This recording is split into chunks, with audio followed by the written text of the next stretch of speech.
When evaluating the College Football Playoff (CFP) rankings, it's time to embrace a revolutionary concept: prioritize what happens on the field. The current rankings, however, seem to ignore this obvious measure.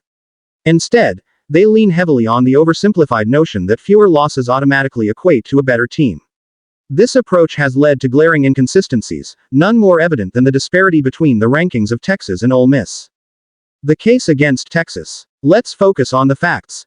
Texas, currently sitting at number 3, slogged to an uninspiring 20-10 victory over Arkansas on Saturday in Fayetteville. The Longhorns struggled against an Arkansas team that Ole Miss dismantled just 2 weeks ago in the same stadium, winning 63-31 in a game that wasn't even competitive. Yet, Texas retains its high ranking, despite a season devoid of a signature victory or a stretch of dominant performances. Their best wins? A victory over Colorado State, a Group of 5 program, and another over Vanderbilt, the perennial basement dweller of the SEC. Neither constitutes a statement that justifies a top 3 ranking. Even their lone loss raises questions. A home game against Georgia, where they trailed 23-0 in the second quarter.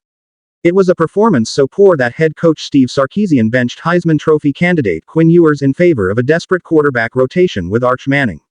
Texas looked overwhelmed, with both quarterbacks seemingly unprepared to face Georgia's defense.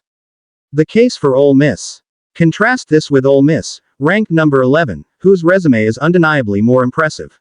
The Rebels didn't just beat Georgia, they embarrassed the Bulldogs with an 18-point blowout, handing Georgia its worst regular season loss since 2018.